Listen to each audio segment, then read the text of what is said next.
Bismillahirrahmanirrahim. Assalamualaikum warahmatullahi wabarakatuh.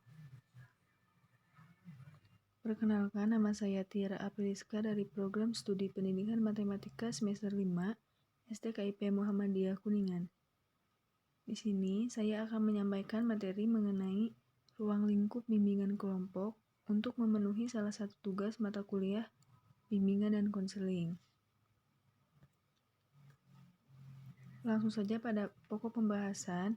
Di sini saya akan membahas 4 pembahasan. Untuk yang pertama, pengertian bimbingan kelompok. Yang kedua, tujuan bimbingan kelompok. Yang ketiga, fungsi bimbingan kelompok. Dan yang terakhir, manfaat bimbingan kelompok. Untuk yang pertama yaitu pengertian bimbingan kelompok. Nah, sebelumnya kita harus paham dulu apa itu bimbingan dan apa itu kelompok. Nah, bimbingan itu diambil dari istilah asing yaitu guidance atau bisa juga disamakan dengan kata helping, yaitu sebagai suatu tindakan menolong. Nah, bimbingan itu merupakan upaya membantu seseorang atau individu supaya mereka mampu mengembangkan diri mereka dan memenuhi kebutuhan yang mereka perlukan. Nah, sedangkan kelompok itu merupakan individu yang jumlahnya lebih dari satu. Untuk pengertian bimbingan kelompok, saya mengambil menurut Romla 1989. Dia menyebutkan bahwa bimbingan kelompok didefinisikan sebagai proses pemberian bantuan yang diberikan secara kelompok. Nah, bimbingan kelompok itu dilaksanakan di kelas dengan jumlah peserta didik berkisar antara 20 sampai 35 orang. Nah, dalam kegiatan bimbingan kelompok, aktivitas yang dilakukannya itu kebanyakan berupa menyampaikan informasi. Informasinya itu bisa dengan masalah pendidikan, pekerjaan, pemahaman diri, adaptasi diri, dan hubungan interpersonal. Nah, untuk yang kedua itu mengenai tujuan bimbingan kelompok. Di sini saya mengambil menurut Bennett Romla 1989. Beliau menyebutkan bahwa tujuan bimbingan kelompok itu ada 4. Yang pertama yaitu bantuan mengadakan orientasi dalam beradaptasi dengan lingkungan sekolah yang baru. Nah, ini tuh biasanya dilakukan pas kita awal masuk sekolah baru. Di sana kita itu bisa dikumpulkan di dalam kelas dengan jumlah berkisar antara 20 sampai 35 orang. Di sana kita akan diberikan bimbingan agar dengan maksud kita itu dapat beradaptasi dengan lingkungan sekolah yang baru. Untuk yang kedua itu mempelajari masalah-masalah dalam interaksi interpersonal yang terjadi dalam koloni di lingkungan sekolah yang mempengaruhi perilaku. Nah, perilaku apa aja? Bisa perilaku individu dan kelompok dalam cara yang dapat diterima oleh lingkungan sosial. Nah, untuk yang ketiga itu bantuan untuk mengelola dan mengembangkan acuan-acuan nilai untuk membuat pilihan-pilihan dalam berbagai bidang kehidupan dan dalam mengembangkan makna filosofi hidupnya.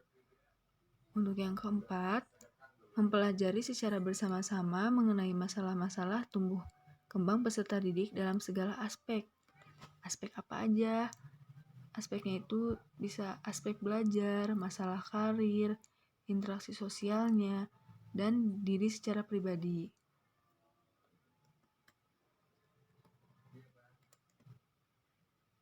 Untuk yang ketiga itu, fungsi bimbingan kelompok. Sebelum secara spesifik memahami fungsi BK kelompok, tentunya kita perlu untuk kembali melihat dan memahami terlebih dahulu fungsi dari bimbingan dan konseling itu sendiri. Nah, di sini ada beberapa fungsi dari BK, diantaranya yaitu untuk yang pertama fungsi pemahaman. Nah, fungsi BK itu untuk menumbuhkan pemahaman bagi peserta didik atau siswa baik mengenai lingkungannya dan dirinya secara pribadi. Untuk yang kedua itu fungsi pencegahan. Nah, BK itu berfungsi untuk berupaya mencegah individu agar tidak menemui atau memahami masalah yang dapat mengganggu perkembangannya. Untuk yang ketiga, yaitu fungsi perbaikan. Nah, fungsi BK itu membantu siswa atau peserta didik mengentaskan permasalahan yang sedang dihadapinya. Untuk yang keempat itu, fungsi pemeliharaan. Jadi, fungsi BK itu untuk memelihara agar perilaku peserta didik yang sudah baik itu supaya jangan menjadi rusak. Nah, untuk yang kelima, fungsi pengembangan.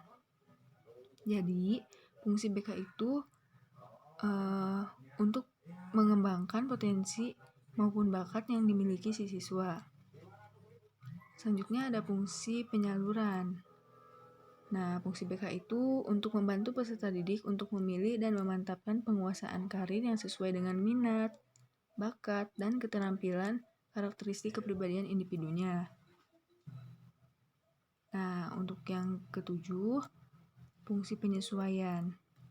Nah, maksudnya itu fungsi BK itu membantu peserta didik menemukan penyesuaian diri dan perkembangannya secara optimal.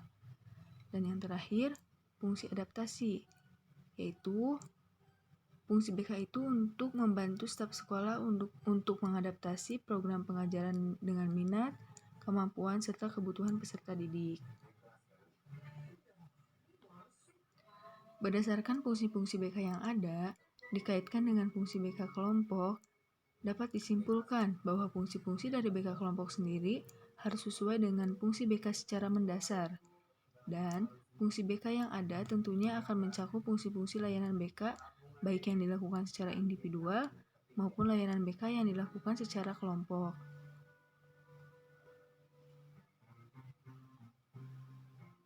Untuk yang terakhir yaitu mengenai manfaat bimbingan kelompok.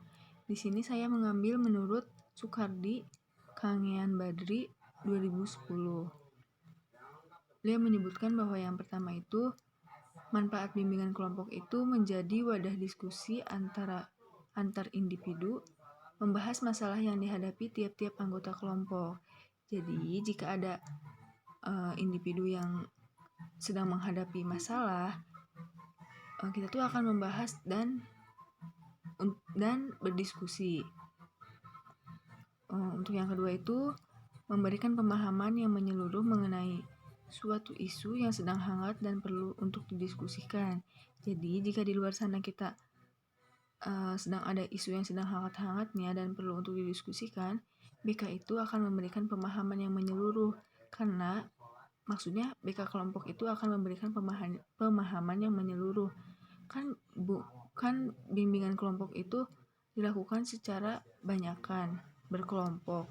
Jadi informasinya itu tidak akan terfokus pada satu orang aja. Jadi informasinya itu akan menyeluruh dan semua orang akan paham. Nah, untuk yang ketiga itu menumbuhkan pemahaman dan penerimaan akan kondisi baik itu diri sendiri, orang lain, dan lingkungan yang sedang terjadi. Mungkin sekian yang dapat saya sampaikan, kurang lebihnya mohon maaf. Ditutup. Wabillahi taufiq wal hidayah. Wassalamualaikum warahmatullahi wabarakatuh.